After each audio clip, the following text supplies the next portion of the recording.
উঠে ওখান থেকে চিল্লায় বললো যে আপনারা সবাই বের হয়ে যান, না হলে গুলি করে দেবো।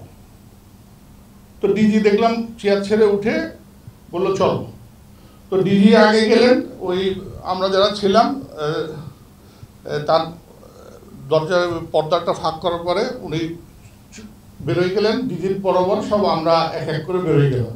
আমরা যখন ওই স্টেজ থেকে নিচের স্টেজে নামতেছিলাম তখনই একজন হলো, ওরা সব একটু দূরে থেকে সব ফায়ার আমাদের দিকে লক্ষ্য করেছিল, আর যে লোক আমাদের কাছ থেকে সব মোবাইল টাইল সব কেড়ে নিল তার হাতে কোনো অস্ত্র ছিল না ওই সময়।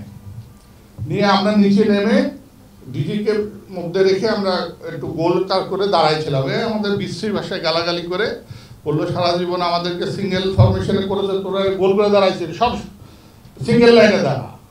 পরে সিঙ্গেল লাইনে দাঁড়ালো এবং কি ডিজি প্রথমে দাঁড়ালেন, ডিজি কিন্তু সবারই আগে দাঁড়ালেন, ডিজির পরে ডিজি, এভাবে একটা অটোমেটিক সিনিয়রিটি হয়ে গেল ওখানে।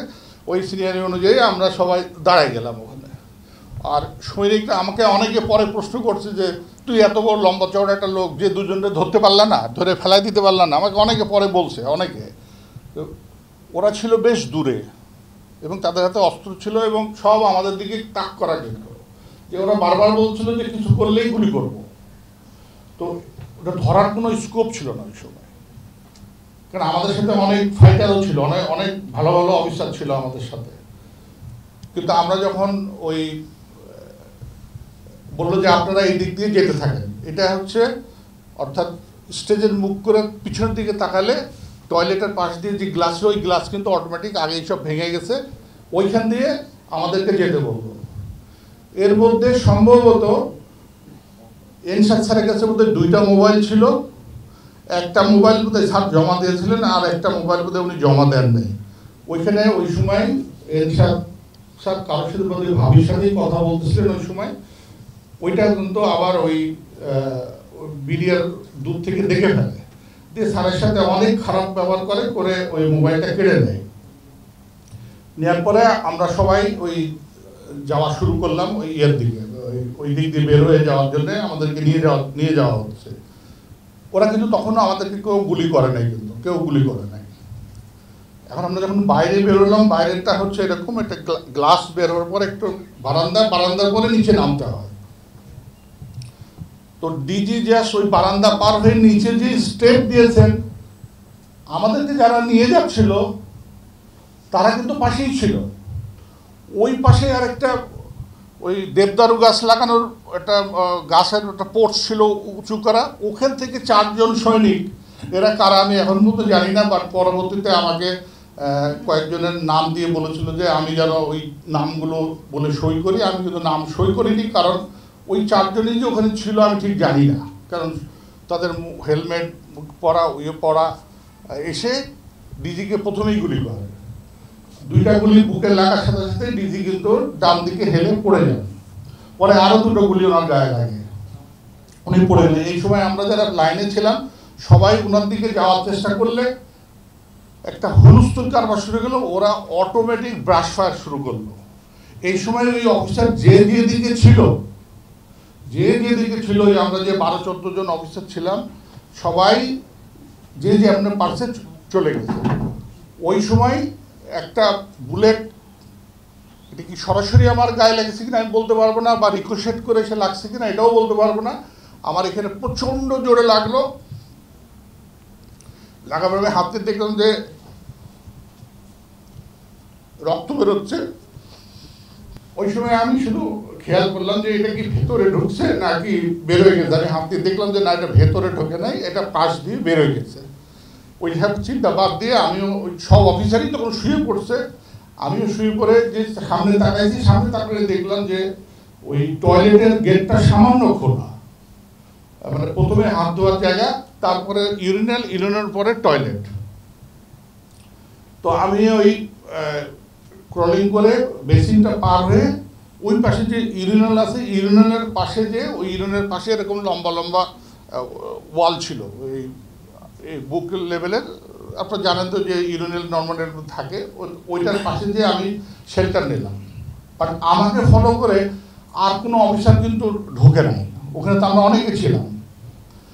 ওখানে কিছুক্ষণ বসে থেকে আমি তখন দেখতেছি একটা মানে অসম্ভব চিল্লা চিল্লি ফায়ারিং, মানে অসম্ভব শব্দ।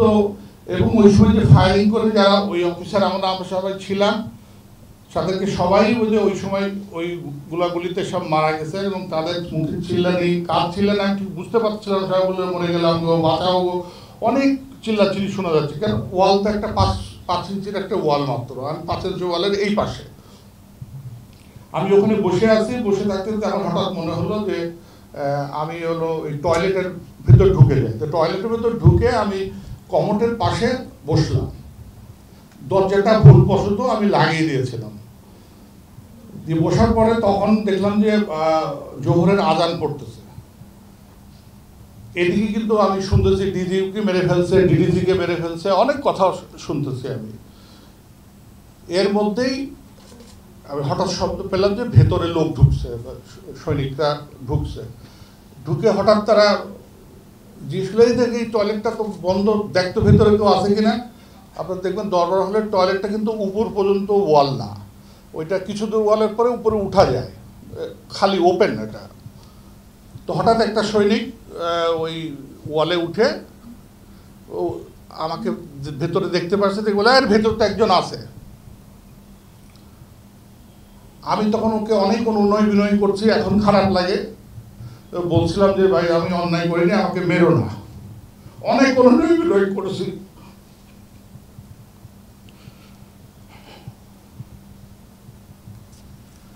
যাই হোক, ওই সময় হলো ও বলার সাথে সাথে যারা বাইরে ছিল ওরা দরজাটা না খুলেই ফায়ার করা শুরু করলো।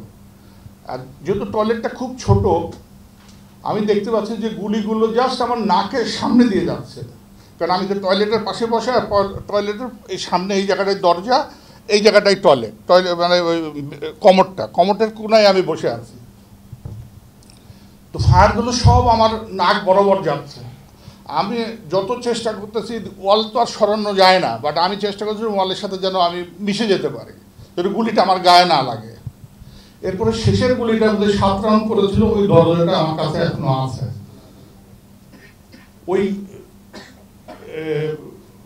শেষের গুলিটা ওই যেখানে পানির নলকা থাকে সেইখানে যে লাগলো, এবং পানি ফুটো হয়ে খুব ফোর্সে পানিটা বেরোয় আসলো। তো ওইটাই সে সরাসরি আমার গায়ে লাগছে। তো আমি ভাবছি বোধহয় গুলি লাগছে, পরে দেখলাম যে না, গুলি না, এটা হচ্ছে পানি ছেটে আসছে। এর মধ্যে হঠাৎ শুনলাম যে বলে দেখতো মরে গেছে কিনা। ওই বেটা কিন্তু আবার উঠছে সৈনিকটা। উঠার পরে আমি তার কথা না বলে আমি ইশারা দিয়ে ওকে একটু বোঝানোর চেষ্টা করলাম যে তুমি বলো আমি মরে গেছি। তো ও আর কোনো কথা না বলে আমি তাকে খুব সিম্প্যাথেটিক ওয়েতে আমি তাকে ইশারা করে বোঝাচ্ছিলাম যে তুমি দয়া করে বলো যে আমি মরে গেছি। ও কেন বলছে আমি এখনো জানি না, তার সাথে আমার আজ পর্যন্ত দেখা হয় নাই। সে বললো মরে গেছে।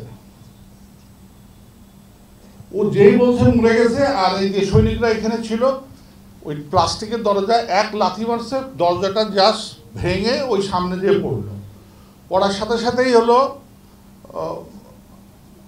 ও ঢুকেই বলে এই শালা তো মরে নেই বলে আমার বুকের মধ্যে ওর যে হাতে যে অস্ত্রটা ছিল সেই অস্ত্র ধরলো। কিন্তু কেন যে ট্রিগার টিপি নাই আমি কিন্তু এখন পর্যন্ত জানি না। ট্রিগার আমার বুকের মধ্যে একদম ব্যারেল ধরে সে কেন ট্রিগার টিপে নাই আমি কিন্তু আজ পর্যন্ত এটা বের করতে পারি নাই। আমি যখন দেখলাম কয়েক সেকেন্ড ও গুলি করে নাই, আমি তখন ব্যারেলটাকে এইভাবে ধরে আস্তে করে উপরে তুলে আমি উঠে, ওইটা ছোটোখাটো ছিল, ওকে আমি এমনভাবে জাপটে ধরে ওই দরজার বাইরে বের করে ফেললাম।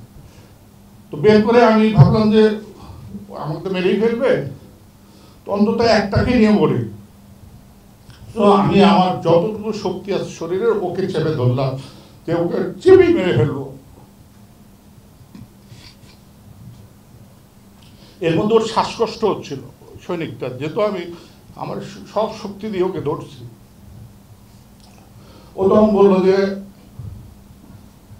আমাকে ছেড়ে দেন, আপনাকে মারবো না। এই প্রথম বললো যে আপনাকে মারবো না, আপনি আমাকে ছেড়ে দেন। আমি কিন্তু ওর কথা শুনতেছি না, আমি যত পাচ্ছি ওকে আরো চাপ দিচ্ছি যেন মারা যায়। কিন্তু ওর পিছনে আরো 2 জন সৈনিক ছিল।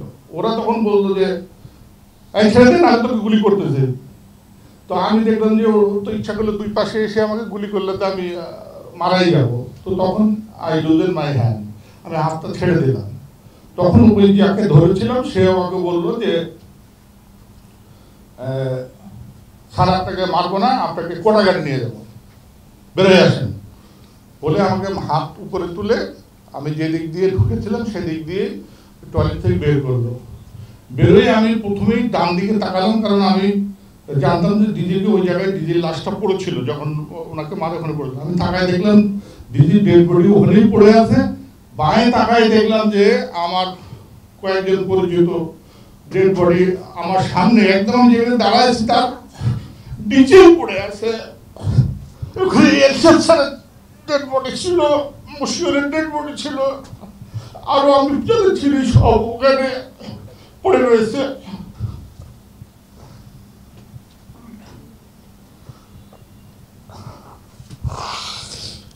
I'm extremely sorry. তখন ওই ভেতরে যারা সৈনিক ছিল ওরা চিল্লাই উঠলো যে এই এই এখনো মরে নাই কেন, এখানে মার। যে যে আমরা পারলো এসে মারার চেষ্টা করলো, কিন্তু ওরা বারবার বলছিল একে মারবো না, একে কোটাগারে নিয়ে যাবো। কেন বলতেছিল আমি কিছুই জানি না। তখন আমাকে পিছন এই দিক দিয়ে না বের করে পিছন দিয়ে ওই স্টেজের দিকে আবার নিয়ে গেল। তো স্টেজের দিকে যে দেখলাম দূরে দূরে অনেক ডেড বডি পড়ে আছে, সবগুলো মুখ থুবড়ে পড়ে আছে বলে আমি চিনতে পারলাম না এরা কারা। তো অবশ্যই ওগুলো অফিসারদেরই ডেড বডি হবে, বাট আমি ওই যেহেতু উল্টা দিক হয়েছিল আমি চিনতে পারি। তো আমাকে বললো যে নিচে তাকাবি না, উপরের দিকে তাকায় এই দিক দিয়ে যেতে থাক। তো আমি ওই দিক দিয়ে যাচ্ছি। আপনারা কি খুব বোর হচ্ছেন? তারপরে আমি ওই দিক দিয়ে যেয়ে ওইখানে আরেকটা টয়লেট ছিল, ওই টয়লেটের মধ্যে ঢুকে আমাকে বললো ওই যে প্রথম সৈনিকটা যে পালাই গেছিল না, বললাম যে পালাই গেছে, ও যে গ্লাস ভেঙে পালাই গেছে সেই গ্লাসের ভেতর দিয়ে আমাকে ঢুকে বললো তুই এদিক দিয়ে বেরো। তো আমি প্রথমে বেরোলাম, আবার আমার সাথে সাথে ওরাও বের হলো। বেরোই দেখলাম যে ওই মাঠটা, যে মাঠে ওরা গুলি করতেছিল ওই গুলির সাথেই মাঠটা একদম, ওই মাঠ দিয়ে আমাকে নিয়ে ওই কোটাগারে নিয়ে যাবে। তো ওই কোটাগারের রোডটা আমি চিনি, তো আমাকে আমি নিয়ে যাচ্ছিল। ওই কিছু দূর যাওয়ার পরে দেখি একটা গ্রুপ এসে ওদেরকে আটকালো, আটকায় বললো যে এই কে কোথায় নিয়ে যাচ্ছ, এটা কে, এই এখনো মরে নাই কেন, এই কেন বেঁচে আছে কে? বলে এটা অফিসার, এখনো মরে নাই, কেন মরে নাই জানি না, বাট একে নিয়ে যাচ্ছি হলো ইয়েতে নিয়ে যাচ্ছি, কোটাগারে নিয়ে যাচ্ছি। বলে না রাখ, একেই মারবো এখানে। এই বলেছে আমার দিকে আগে এসে অস্ত্র আবার বুকের মধ্যে ধরলো, ধরে কিছুক্ষণ বললো এই কলেমা পর, তোর এখন মারবো। আমি তো দোয়া দৌড় পড়তেছি।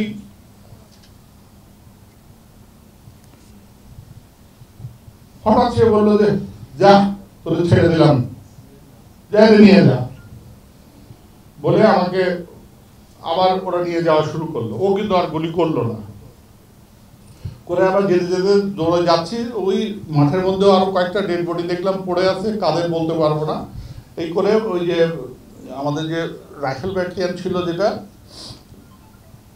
সেখান দিয়ে গিয়ে আমি যখন ওই রোডে মাঝে মাঝে আসছি, ওখানে দেখলাম যে একটা পিক আপ এলএনজি নিয়ে দাঁড়ায় আছে।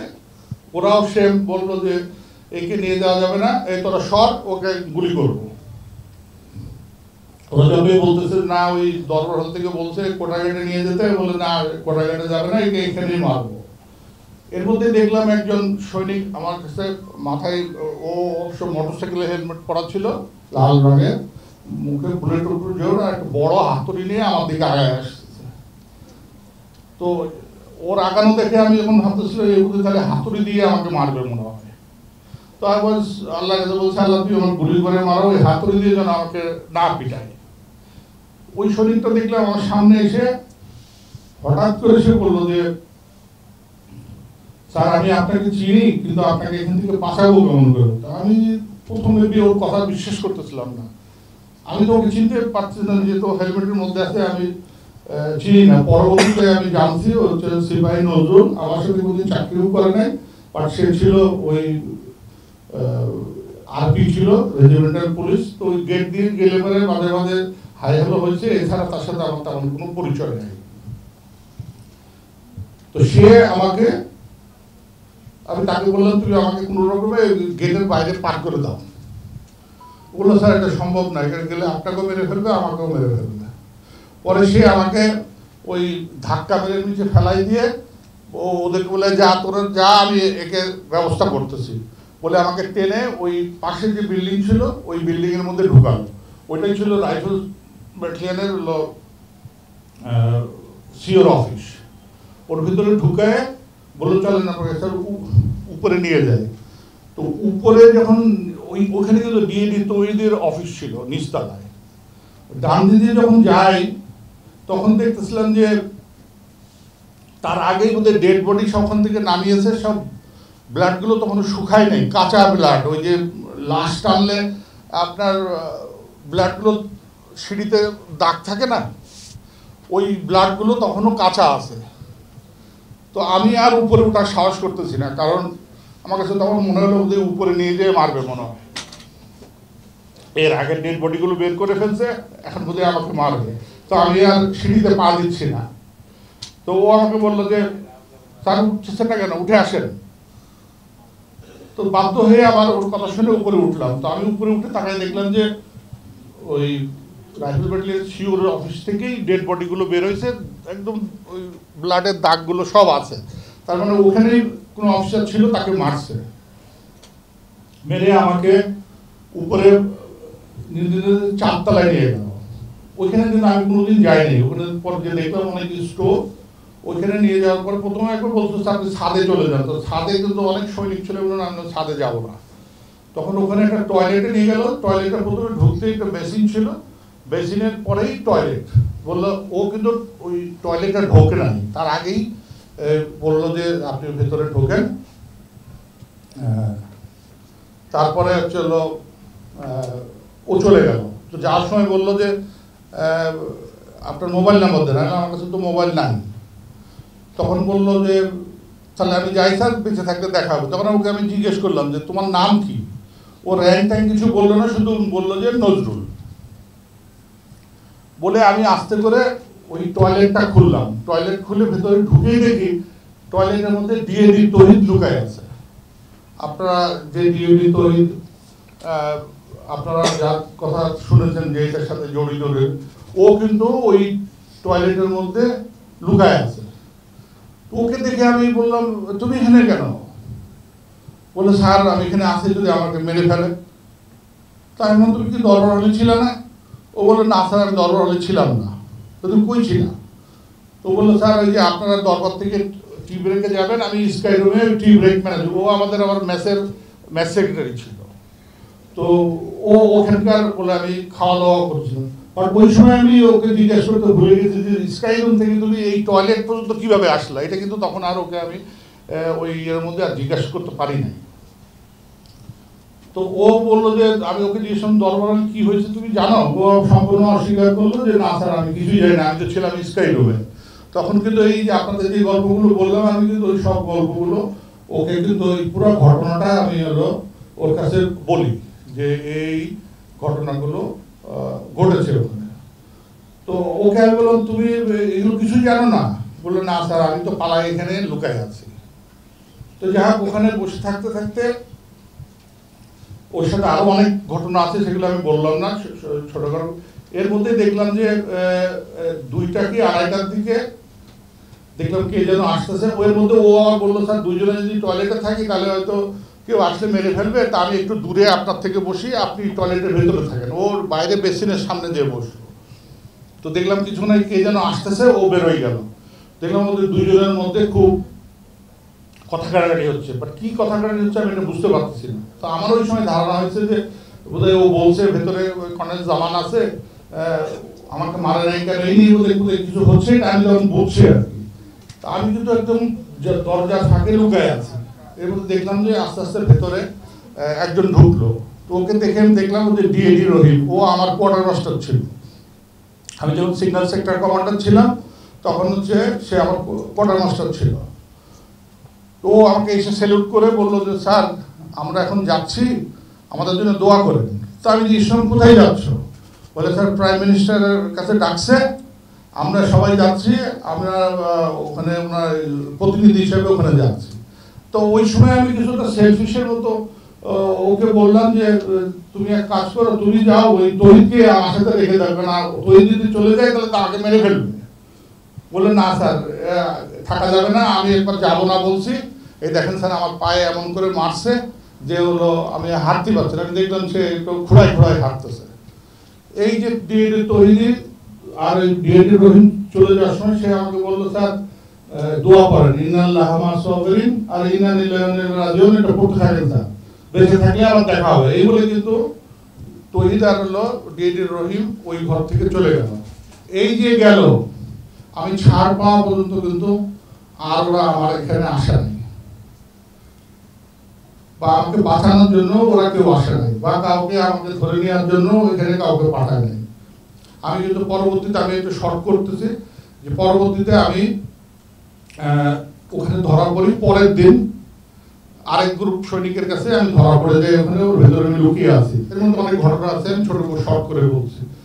এর মধ্যে তারা আমাকে প্রথমে মেরে ফেলবে বলে গুলি করা শুরু করলো, কিন্তু পিছন থেকে আরেকজন সৈনিক এসে বললো যে ডোন্ট শুট হিম, ইংলিশেই বলছে। ওই লোকটাকে আমি এখনো দেখি নাই, বাট দেখলে আমি এখনো চিনবো, কালো করে গোলাকার মুখ। বাট আমি অনেক খুঁজছি মিডিয়ারে, তাকে কিন্তু আমি পাই নাই। বাট ইংলিশে কথা বলতেছিল, ডোন্ট শুট হিম। দিয়ে আমাকে বললো যে স্যার ফলো মাই ইনস্ট্রাকশন। দিয়ে আমি কি করতে হবে বললো যে আপনি দৌড়ে তালে তালে করেন। তো আমি তো যতটুকু করার চেষ্টা করতেছি, সে বললো স্যার এইটা আপনার দৌড়ে তালে আরো জোরে জোরে করেন। এ করে আমাকে সে উপর থেকে নিচে নামালো। নিচে নামার পরে আমি যখন রাস্তার কাছে আসছি, তখন দেখি যে হলো সব সৈনিক ভরা, আর একটা পিকআপ দাঁড়ানো আছে। আর আমাকে দেখার পরে মনে হলো যে মৌমাছির মতো সব দৌড়ায় আসলো যে এই সব এখনো মরে নাই কেন। সবার একই প্রশ্ন, এ এখনো মরে নাই কেন। যাক, এর মধ্যে আমি একদম নিথর হয়ে আছি, আমি আর কিছু বলছিও না, কথা কোনো কিছু বলছি না। সব বলার পরে আমি যখন হঠাৎ পিকআপের দিকে তাকাই, দেখি আমার যে আমি যখন সিগন্যাল সেক্টর কমান্ডার ছিল, আমার যে ড্রাইভার সিপাহী আজাদ ওই গাড়ির মধ্যে বসা। তো আমি ওর দিকে এমনভাবে তাকাইছি যে যে ছেলেটাকে আমি এত উপকার করছি এই গাড়িতে, এবং কিচ্ছু বলছে না কিন্তু যে আমার স্যারকে মানিস না বা কিচ্ছু বলছে না। যাক, এটা বলে আল্লাহরই রহমত। হঠাৎ দেখলাম যে ও ওখান থেকে বললো যে এই স্যারকে কেউ তোরা মারবি না, কিন্তু সে গাড়ি থেকে নামলো না, গাড়ি থেকেই বলতেছিল। এর মধ্যে আমাকে বললো যে এই নিয়ে চল, কটা গাড়ি নিয়ে চল। কিছু তো নিয়ে যাচ্ছে, ধাক্কা মেরে মেরে নিয়ে যাচ্ছে। আমি বলছি আমি তো যাচ্ছি, তোমাদের ধাক্কা মারতে হবে না, আমি যাচ্ছি। আমার কে যেন বললে গাড়িতে তোল, বলে আমার ঘোরালো, আমার গাড়িটা ছিল বলে শালা অনেক পাদর চলছে, শালাকে লাখটাই নিয়ে যা। আবার আমাকে ঠেলে ওটার দিকে নিয়ে যাওয়া শুরু করলো। এই কিছুদূর যাওয়ার পরে 44 রাইফেল ব্যাটালিয়নের সৈনিক লাইনের সামনে কতগুলো কাঁঠাল গাছ আছে, কাঁঠাল গাছের সামনে একটা ঢুকার জায়গা আছে। ওই জায়গার পরে আরেকটা গ্রুপ ধরলো, আরেকটা গ্রুপ ধরে বললো যে একে নিয়ে যাওয়ার দরকার নেই, একে এখানেই মারবো। এখন যে কজন আমাকে নিয়ে যাচ্ছিল তারা বললো যে না, একে কটা গাড়ি নিয়ে যেতে বলছে। কে বলছে? ওই সময় কিন্তু কোনো লিডারশিপ ছিল না, কে কি কারে কি অর্ডার দিচ্ছে কোনো খবর নাই। এর পরবর্তীতে ওরা, আমি ওদেরকে বললাম যে তোমরা বললাম কটা গাড়ি নিয়ে যাবে, এখন তো এরা বলতেছে মেরে ফেলবে। বলে স্যার কি করবো, এটা তো কথা শুনছে না। দিয়ে স্যার ওরা, এর মধ্যে দেখলাম ওই পিকআপটা যে ছিল দাঁড়ানো, ওই পিকআপটা এসে 44 রাইফেল ব্যাটালিয়নের সৈনিক সামনে নামলো। আমার ওই যে ড্রাইভারটা দৌড়াই এখন আসলো আমার সামনে যে সে এরা দাঁড়াই দিয়ে বললো যে এই স্যারকে কেউ মারবি না বলে সে আমাকে ধরে এখন ওদের কাছ থেকে ওই আমার ড্রাইভার নিয়ে নিল, নিয়ে আমাকে ওই কাঁঠাল বাগানের ভেতর দিয়ে ওই কোয়ার্টারঘাটে যাওয়ার শর্টকাট রাস্তা ছিল, ওখান দিয়ে আমার নিয়ে যেত। এই যে যখন আমি যাচ্ছি এই মুহূর্তে হঠাৎ একটা সৈনিক দৌড়ায় এসে তার ওই স্টিলের হেলমেট দিয়ে এমন জোরে আমাকে এখানে হিট করলো যে আমি টোলের নিচে পড়ে গেলাম। ওই আমার ড্রাইভার তাড়াতাড়ি তুলে বললে, স্যার খুব বেশি লাগছে। আমি তখন মাথা আমার ঘুরছে, আমাকে বললো স্যার যেতে পারবেন আপনি কোয়ার্টারঘাট? তা আমি বললাম যে আমাকে একটু ধরো, আমি তাহলে যেতে পারবো। ও ধরলো, আমি ওই ওর সাথেই দৌড়ে দৌড়ে কোয়ার্টারঘাটে গেলাম। কোয়ার্টারঘাটে যাওয়ার পরে আমাকে আমার কাছে যা যা ছিল, ওই মোবাইল নেওয়ার পরে মানি ব্যাগ আর যা যা ছিল সব ওখানে নিয়ে আমাকে প্রথমে একদম কর্নারে কোয়ার্টারঘাটে ঢোকালো। ওই কোয়ার্টারঘাটের যে ঢুকে দেখলাম আমার অনেক পরিচিত ভাবি টাবি, ওই এলাই ভাবি ছিল, আর অনেকেই ওই কোয়ার্টারঘাটের মধ্যে ভর্তি সবাই ছিল। তো আমাকে ছেড়ে দিতে হবে তো জায়গাটা, এটার পরে আমি ওই কুনায় ভাবিরা তাড়াতাড়ি আমাকে কুনায় বসায়, ভাবিরা কেউ কেউ আমাকে একটু বাতাস করার চেষ্টা করেন। আমি তখন খুব ঘামতেছিলাম। কিছুর পরে আমাকে ওখান থেকে আবার বের করে আরেকটা জায়গায় নিয়ে যায়। ওখানে নিয়ে যাওয়ার পরে ওখানে আমার অনেক আঙ্কেল ছিল। আমি যে আঙ্কেলরা জিজ্ঞেস করতেছিল যে আমার আব্বাকে, আমি কিন্তু বলতে পারি নাই তাদেরকে তোমার আব্বার আমি ডেড বডি দেখেছি। আমি কিছুই বলি নাই। অনেকে আমার উপর রাগ করবে সে আঙ্কেল, যে আঙ্কেল জানে কিন্তু আঙ্কেল বলে নাই। আমি কি করে বলবো বল যে ওর আব্বার আমি ডেড বডি দেখেছি? আমি বলি নাই ওই সময় কোয়ার্টারঘাটের মধ্যে। যাই হোক এইভাবে করে শেষের মধ্যে আরো অনেক ঘটনা আছে। করার পরে শেষে বিকালে 4টা সাড়ে 4টার দিকে ওই এর মধ্যে আমি এলাই ভাবি সহ আরো অনেককে যারা হচ্ছে বলছেন আমার পরিবার কোথায়, আমার পরিবারকে কিন্তু আমি ওখানে খুঁজে পাই নাই।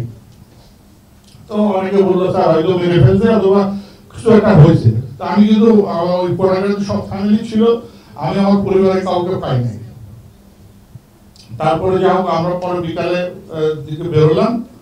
বেরোনোর পরে আমরা আমাকে সরাসরি মিরপুরে নিয়ে গেল। তারপরে তারপরে অনেক ঘটনা আছে। এইটা হচ্ছে মোটামুটি ওই দিনের 25 তারিখের আমি সংক্ষেপে বললাম। এর মধ্যে আরো অনেক কিছু আছে যেগুলো আমি বাদ দিয়ে বলছি, যাতে সময় বেশি নষ্ট না হয়।